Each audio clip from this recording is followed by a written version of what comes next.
Hello friends, स्वागत आप सभी का। मैं उमाकांत आनंद। आज मैं बात करने वाला हूं कंसेप्ट ऑफ कॉन्ट्रैक्ट कॉस्टिंग की। कंसेप्ट ऑफ कॉन्ट्रैक्ट कॉस्टिंग काफ़ी इंपॉर्टेंट चैप्टर है कॉस्ट अकाउंटिंग का। इस लेक्चर के माध्यम से हमको ये पता चल पाएगा कि एक पार्टिकुलर कॉन्ट्रैक्ट की जो कॉस्टिंग है वो किस तरीके से की जाती है। तो ये काफ़ी इंपॉर्टेंट चैप्टर लेक्चर होने वाला है आप सभी के लिए। इसका फ़ायदा खास तौर पर ले सकते हैं यूजीसी नेट कॉमर्स और मैनेजमेंट के स्टूडेंट, बीकॉम, बीबीए, एमकॉम और एमबीए स्टूडेंट के लिए भी ये काफ़ी हेल्पफुल होगा। और इसके अतिरिक्त सीएस, सीएमए, सीएस करने वाले छात्र छात्राओं के लिए भी ये लेक्चर काफ़ी हेल्पफुल होने वाला है। तो लेक्चर को स्टार्ट करने से पहले मैं आपको अपने बारे में बता देता हूँ। मेरा नाम उमाकांत आनंद है। मैं जेआरएफ क्वालिफाई हूँ कॉमर्स सब्जेक्ट में। मैं लखनऊ विश्वविद्यालय का वर्तमान में रिसर्च स्कॉलर हूँ। मैंने एमकॉम एमबीए भी किया है और 5 वर्षों से मैं आप हायर एजुकेशन में हूँ। यूजीसी नेट जेआरएफ के अतिरिक्त मैंने सीए, सीएमए, यूजी, पीजी और बोर्ड्स के बहुत सारे स्टूडेंट को मैंने ट्रेन किया हुआ है। तो अब हम बात करेंगे इस लेक्चर की। और इस लेक्चर से जुड़े हुए, इस सब्जेक्ट से जुड़े हुए, कुल मिला के कहने का तात्पर्य ये है कि इस सब्जेक्ट से जुड़े हुए जो भी वीडियो लेक्चर्स हैं अलग अलग टॉपिक्स पर, वो मैंने इस प्लेलिस्ट के अंदर प्रोवाइड किए हैं। तो आप मेरी कॉस्ट अकाउंटिंग की प्लेलिस्ट में जाइए, आपको बहुत सारे लेक्चर्स मिल जाएंगे जिससे कि लगभग आपके सिलेबस के जो अलग अलग एस्पेक्ट हैं वो सारे कवर अप हो जाएंगे। तो अब स्टार्ट करते हैं कॉन्ट्रैक्ट कॉस्टिंग को। कॉन्ट्रैक्ट कॉस्टिंग की बात करें तो contract costing is the method of costing which applied in a business where separate contract of non repetitive nature are undertaken. यानी कॉन्ट्रैक्ट कॉस्टिंग एक ऐसी टेक्निक है जो उन बिजनेसेस के लिए यूजफुल है जो बिजनेस ऐसे कॉन्ट्रैक्ट लेते हैं जो नॉन रिपीटेटिव नेचर के होते हैं। नॉन रिपीटेटिव का मतलब है एक कॉन्ट्रैक्ट जो आपने लिया, अब हूबहू ऐसा कॉन्ट्रैक्ट आपको शायद नेक्स्ट टाइम नहीं मिलेगा, उससे कम ज़्यादा कॉन्ट्रैक्ट मिल सकता है। तो उन बिजनेस के लिए इंपॉर्टेंट है। जैसे एग्जाम्पल के लिए आपका जो काम है वो कंस्ट्रक्शन, मतलब आपकी एजेंसी है, आप घर बनवाने का ठेका लेते हैं।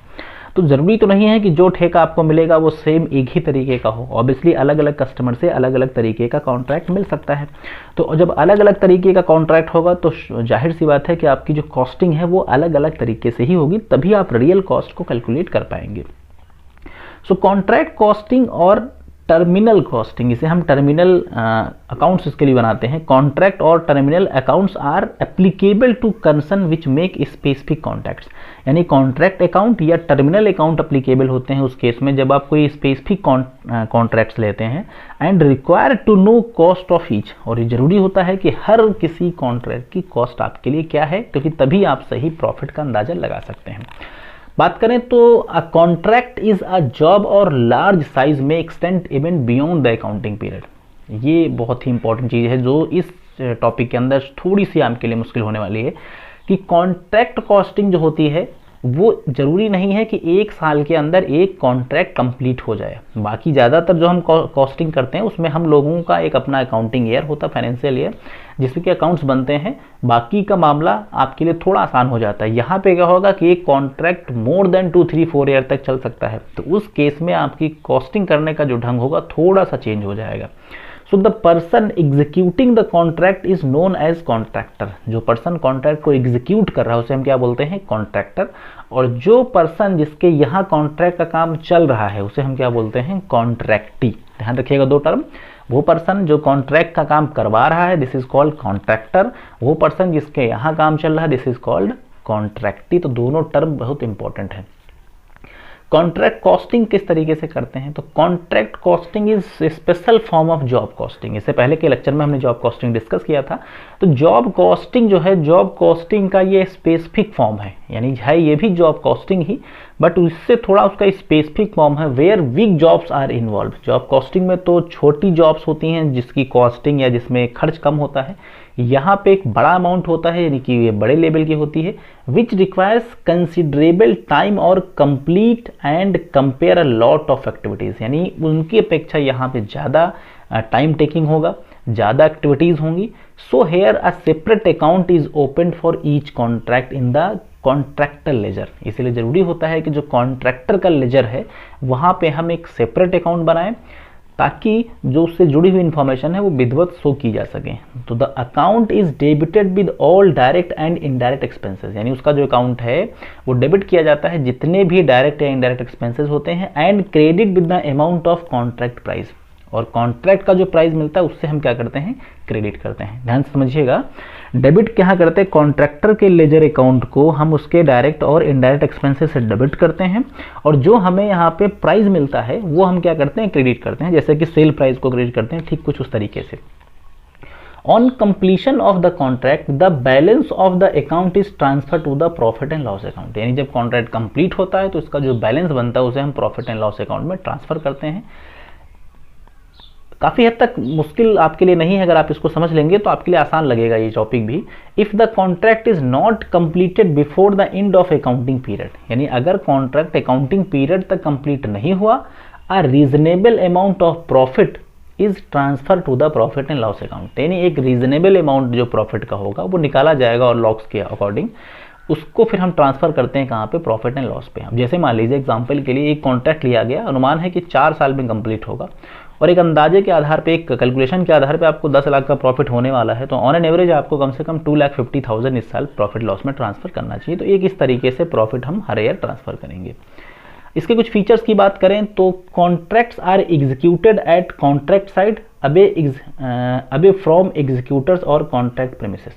यानी कि जॉब कॉस्टिंग के अंदर क्या होता है कि जो जॉब सीट बनती है वो जो मैन्युफैक्चरर है उसके यहाँ प्रोडक्शन होता है, कॉन्ट्रैक्टर के यहाँ उल्टा होता है। कॉन्ट्रैक्टर के यहाँ जो काम होता है वो कॉन्ट्रैक्टर के प्रेमिसेस में ना होके वो कहाँ होता है, कॉन्ट्रैक्टी के प्रेमिसेस में, यानी उसके ही वहाँ पे होता है।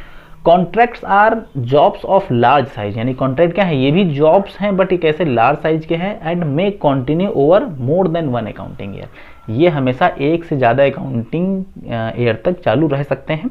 कुछ केसेस में 1 साल भी हो सकता है, कुछ में इससे ज़्यादा भी जा सकता है। Each contract is treated as separate unit of cost, यानी हर कॉन्ट्रैक्ट एक प्रकार से क्या है, हर मतलब कॉन्ट्रैक्ट की अलग ही कॉस्टिंग की जाएगी for the purpose of cost and ascertainment. जब हम हर यूनिट की कॉस्ट निकालेंगे तो उसकी अलग अलग कैलकुलेशन करेंगे। The contracts are executed as per the specification given by the contractee, यानी कॉन्ट्रैक्टर वही काम करेगा जो कॉन्ट्रैक्टी के द्वारा दिया गया है। अगर कॉन्ट्रैक्टी ने जो बात बताई सेम काम आपने नहीं किया तो आपका पैसा भी फंस सकता है। ये जरूरी है कि आपको हर वो बात फॉलो करनी है जो कॉन्ट्रैक्टी ने आपको बताई है।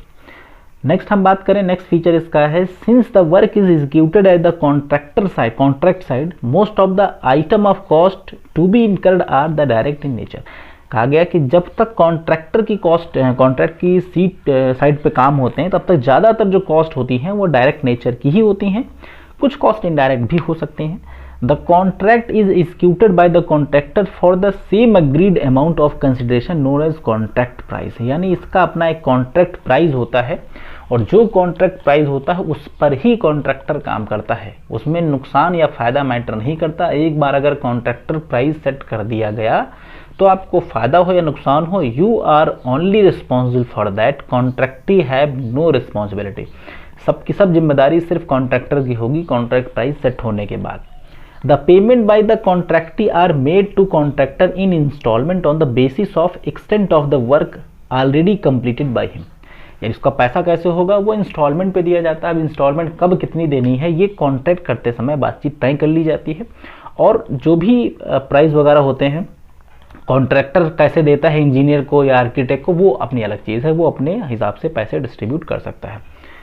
अब हम बात करेंगे इसमें कुछ स्पेसिफिक एस्पेक्ट होते हैं, कुछ ऐसे स्पेसिफिक टर्म हैं जो हम लोग कॉन्ट्रैक्ट कॉस्टिंग के अंदर यूज़ करते हैं, क्योंकि उनका आगे इस्तेमाल होने वाला है इसलिए आपको उनकी समझ होनी चाहिए। तो सबसे पहले तो मटेरियल, ऑब्वियसली कॉन्ट्रैक्ट कॉस्टिंग की बात करें तो इसमें मटेरियल तो लगता ही लगता है। कुछ मटेरियल कॉमन होता है, कुछ आपके स्पेसिफिकेशंस के अकॉर्डिंग स्पेसिफिक मटेरियल भी लगता है, तो मटेरियल लगेगा। नेक्स्ट है इसके अंदर लेबर, ऑब्वियसली इसमें लेबर भी इन्वॉल्व होगी क्योंकि मैन्युफैक्चरिंग का काम होगा तो लेबर इन्वॉल्व होगी।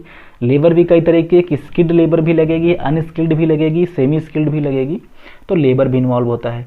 नेक्स्ट आपका लगता है इसके अंदर प्लांट एंड मशीनरी, तो कुछ मैन्युफैक्चरिंग के काम बड़े लेवल पे होते हैं जहाँ पे प्लांट एंड मशीनरी के भी इस्तेमाल होते हैं, तो वो जो इनडायरेक्ट एक्सपेंसेस का पार्ट है उसका डेप्रिसिएशन वगैरह, उसके चार्जेस, उसकी जो फीस है वो सब कुछ चार्ज किया जाता है। Next indirect expenses, indirect expenses भी लगते हैं जिनको हम लोग रेशियो के आधार पे लगाते हैं, यानी कि हम उसका प्रोपोर्शन सेट कर लेते हैं कि अगर मान लीजिए कि सपोज दैट 3 कॉन्ट्रैक्ट किसी के चल रहे हैं और 10,000 रुपये की कॉस्ट थी उस चीज़ की और तीनों पे लगी है, तो उनके सेल प्राइस के अकॉर्डिंग यानी उनके कॉन्ट्रैक्ट प्राइस के अकॉर्डिंग हम रेशियो सेट करके उसको डिस्ट्रीब्यूट कर लेते हैं। नेक्स्ट हम देखें तो कॉस्ट प्लस कॉन्ट्रैक्ट, यानी कॉस्ट प्लस कॉन्ट्रैक्ट का मतलब है कि जो कॉन्ट्रैक्ट होते हैं वो cost plus profit is equal to contract price के आधार पर बनाए जाते हैं। तो हमेशा कोशिश की जाती है कि कॉस्ट जो है वो आपकी हर एक तरीके से रिकवर की जाए, उसमें नुकसान ना हो। एक्स्ट्रा की बात करें तो कुछ ऐसी चीज़ें हैं जो कि एक्स्ट्रा भी मतलब उसमें ऐड की जाती हैं। एक्स्ट्रा का मतलब है कि बीच बीच में कुछ ऐसी चीज़ें भी मंगानी पड़ती हैं जो स्पेसिफिक हैं ऑर्डर उस मतलब उस जो एग्रीमेंट किया गया उसके अकॉर्डिंग उसमें मेंशन है, बट आपने स्टार्टिंग में उनको अरेंज नहीं किया था, तो वो भी चीज़ें इसके अंदर ध्यान में रखनी पड़ेंगी। नेक्स्ट है आपका सब कॉन्ट्रैक्ट। कभी कभी क्या होता है कि जब आप कॉन्ट्रैक्ट लेते हैं तो कॉन्ट्रैक्ट के बाद में भी कुछ कॉन्ट्रैक्ट मिल जाते हैं। जैसे एग्जांपल के लिए मान लीजिए कि आपने एक घर बनवाने का कॉन्ट्रैक्ट लिया, घर बनवा के जब लगभग घर बनना तैयार हो गया तो उसमें ही आपको क्या हो गया, उसको पेंट कराने का कॉन्ट्रैक्ट मिल गया, फिर उसी में आपको इलेक्ट्रिसिटी का काम मिल गया। तो एक कॉन्ट्रैक्ट के अंदर सब कॉन्ट्रैक्ट भी मिलते हैं, तो उनकी भी कॉस्टिंग हम अलग तरीके से करते हैं। उसके बाद है आपका एस्केलेशन क्लॉज। एस्केलेशन क्लॉज क्या होता है, इसको आपको समझना होगा, ये आपके लिए बिल्कुल न्यू टर्म है। So in a contract agreement there is a usual practice for making a provision for the escalation clause. The contractor is interesting in safeguarding himself against any charges in the price level. कहा गया कि एक एक्सक्लेजन clause इसलिए रखा जाता है क्योंकि कभी कभी क्या होता है कि जो प्राइस होता है कॉन्ट्रैक्ट का उसमें कुछ चेंजेस करने हो ताकि कॉन्ट्रैक्टर को किसी तरीके का नुकसान ना हो। So the agreement itself specify the procedure for calculation of adjustment in order to avoid the dispute, यानी फ्यूचर में कोई डिस्प्यूट ना हो, फ्यूचर में कोई लॉस ना हो, तो उससे बचने के लिए कुछ रियायतें कह सकते हैं, कुछ चेंजेस का एक स्थान रखा जाता है जिसे हम बोलते हैं एक्सक्लेजन clause.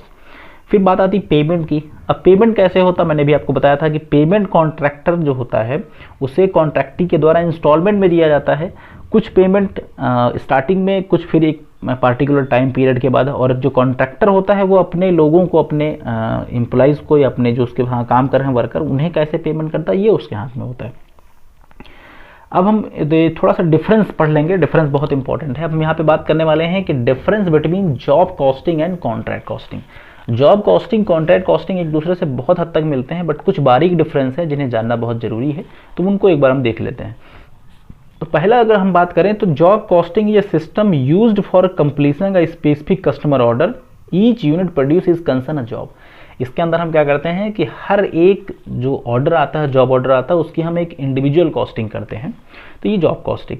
Contract costing is a costing system where work is undertaking against special requirement. इसके अंदर भी वर्क एक स्पेशल रिक्वायरमेंट का होता है और ये वर्क कस्टमर की ही लोकेशन पे जाके करना होता है।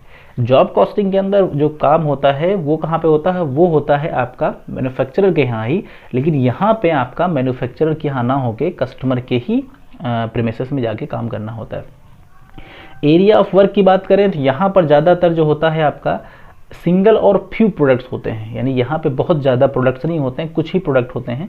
और कॉन्ट्रैक्ट जो होता है बेसिकली वो आपका एक कुछ अलग तरीके के स्केल पे होता है, यानी contract is use to calculate the cost of significant scale project. हम उसकी कॉस्ट कैसे निकालते हैं कि वो कितना बड़ा है, उसका एरिया क्या है, वो उस तरीके से उसकी स्केलिंग के आधार पर कॉस्ट निकालते हैं। नेक्स्ट अगर हम देखें टाइम पीरियड, तो ये यूजुअली जो होता है आपका इसका शॉर्ट टाइम पीरियड होता है और इसका लॉन्ग टाइम पीरियड, ये एक फाइनेंशियल ईयर से ज़्यादा भी कॉन्ट्रैक्ट कॉस्टिंग जा सकती है। प्लेस ऑफ वर्क की बात करें तो यहाँ पे जो प्लेस होता है वो कंपनी के ही ऑफिस में या कंपनी के ही फैक्ट्री में होता है, और यहाँ की हम बात करें तो ये जो होता है आपका कस्टमर के ही लोकेशंस पे होता है, कस्टमर के प्लेस पे होता है, ये कंपनी के प्लेस पे कॉन्ट्रैक्ट नहीं होता। नेक्स्ट आप बात करें ट्रांसफर ऑफ प्रॉफिट, तो यहाँ पे क्या होता है कि जो भी प्रॉफिट आपको मिलता है एक जॉब से वो प्रॉफिट एंड लॉस में ट्रांसफर कर दिया जाता है। यहाँ पे क्या होता है कि हर कॉन्ट्रैक्ट कॉस्टिंग के अंदर, हर अकाउंटिंग केयर के अंदर जो प्रॉफिट एंड लॉस निकलता है एक एस्टिमेटेड, वो हम प्रॉफिट एंड लॉस अकाउंट में ट्रांसफर कर देते हैं। यानी कि जो हम बनाते हैं कॉन्ट्रैक्टर का लेजर अकाउंट, उसमें हर साल एक बैलेंस बचता है, उसे हम प्रॉफिट एंड लॉस अकाउंट में ट्रांसफर कर देते हैं। तो ये बेसिकली डिफरेंस था आपका जॉब कॉस्टिंग और कॉन्ट्रैक्ट कॉस्टिंग का। मुझे उम्मीद है कि इस लेक्चर में दी गई इन्फॉर्मेशन अच्छी लगी होगी। लेक्चर अच्छा लगा हो तो इसे लाइक शेयर कर सकते हैं। चैनल को सब्सक्राइब ना किया हो तो कर ले, ताकि अपकमिंग जो भी हमारे वीडियोज़ हैं उनके नोटिफिकेशन आपको प्राप्त हो सके। वे कीमती समय दिया अपने लेक्चर देखने के लिए आपका सादर आभार। So thanks for watching this video. Have a nice day.